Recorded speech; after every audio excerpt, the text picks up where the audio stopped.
Bismillahirrahmanirrahim. Alhamdulillahi rabbil alamin. Salatu wassalamu ala rasulillah ma ba'd.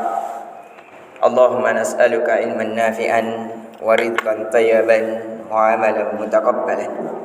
Assalamualaikum warahmatullahi wabarakatuh. Alhamdulillah, di pertemuan sebelumnya di malam tarawih kita telah memperingati bahwasanya hal yang mesti kita perhatikan di akhir Ramadan adalah tetap menjaga keikhlasan kita kepada Allah Azza wa Jalla, khususnya setelah beramal.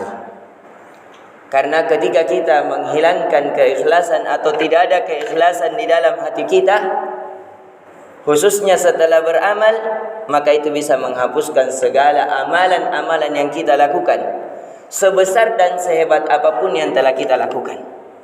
Seandainya ada orang yang bersedekah 1 miliar, ikhlas pada saat ingin bersedekah, ikhlas pada saat telah bersedekah, akan tetapi setelah bersedekah mengungkit-ungkit sedekahnya, setelah bersedekah berbangga diri dengan sedekahnya yang Allah amanahkan terhadapnya, sehingga ia menyakiti perasaan orang yang ia disedekahkan, maka bisa menggugurkan segala kebaikan yang telah ia lakukan. Dan di pertemuan kali ini kita akan membahas tentang amalan apa lagi yang mesti kita lakukan di akhir Ramadan.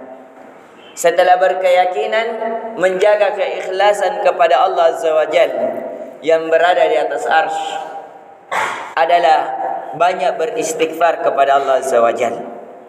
Karena semua amalan-amalan itu selalu ditutup dengan istighfar. Kita sudah melakukan salat, salam, kita menutupnya dengan istighfar karena banyak kesalahan-kesalahan, ingatan-ingatan yang kita tidak fokus di dalam salat, sehingga kita beristighfar kepada Allah. Kita setelah puasa dianjurkan berdoa, dan salah satu doanya memperbanyak istighfar. Kita di akhir sahur, di akhir malam setelah melakukan salat malam, melakukan sahur, melakukan qiyamul lail, melakukan memperbanyak membaca Al-Quran. Tapi amalan yang paling afdal ketika waktu sahur adalah memperbanyak istighfar kepada Allah. Kenapa? Karena banyaknya kekurangan pada saat kita beramal. Entah karena kita kurang ikhlasnya, kurang ridhonya, kurang tenang berdekat diri kepada Allah Azza wa Jalla, sehingga harusnya kita memperbanyak istighfar kepada Allah.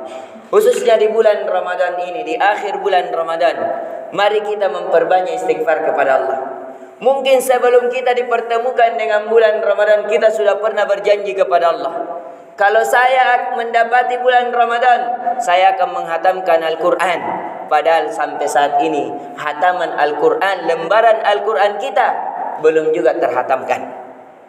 Mungkin sebelum Ramadan kita berjanji kepada Allah, ya Allah, kalau saya mendapati bulan Ramadan, saya akan sholat tarawih dan tidak pernah alpa. Ternyata lembaran-lembaran, ketika kita melihat lembaran kebaikan kita, ternyata lebih banyak alpa daripada yang terisi. Mungkin sebelum Ramadan kita mengatakan saya begini dan begini pada saat bulan Ramadan, padahal hal demikian itu tidak kita lakukan. Sehingga semoga Allah mengampuni segala dosa-dosa dan kesalahan kita yang kita bertekad untuk melakukan di bulan Ramadan namun kita luput di dalamnya. Allahumma ghafir lana warhamna, ya Allah, ampunilah kami dan rahmatilah kami. Kenapa? Yang kedua yang perlu kita istighfari adalah amalan yang telah kita lakukan. Sampai berkata para salaf, orang-orang soleh terdahulu kita, "Lau a'lamu anna Allah qabala minni amali law kana mithqala dzarratin la atamanna al-maut." Kata mereka, seandainya saya mengetahui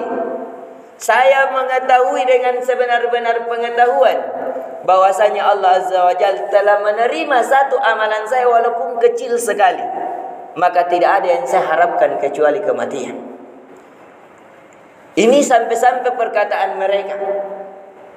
Yang mereka berkata, seandainya saya mengetahui ada amalan saya yang diterima oleh Allah Azza wa Jal, walaupun dengan seberat biji zarrah, hal yang paling ringan yang ada di muka bumi, maka tidak ada hal yang paling saya harapkan kecuali kematian.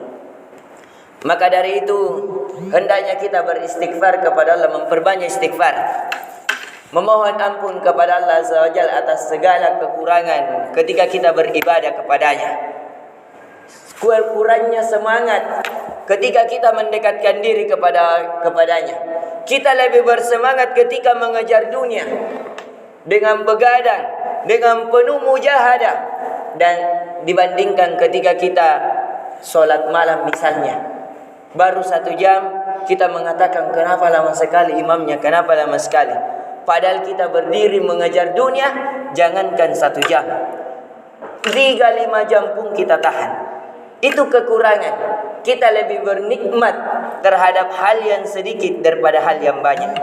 Kita lebih bernikmat terhadap hal dunia daripada al-akhirah. Itu adalah kekurangan yang wajib untuk kita beristighfar kepadanya. Semoga dengan nasihat ini mengingatkan kepada kita mengulang kembali lembaran-lembaran Ramadan kita, dari kekurangan-kekurangan amalan kita, agar selalu kita beristighfar. Dengan istighfar itu semoga Allah mengampuni segala dosa dan kekurangan di dalamnya, dan mencukupkan kita dengan hal disebabkan rahmat dan kasih sayangnya kepada kita. Semoga bermanfaat, lebih dan kurangnya mohon dimaafkan. Subhanakallahumma bihamdik, asyhadu an la ilaha illa anta astaghfiruka wa atubu ilaik. Assalamualaikum warahmatullahi wabarakatuh.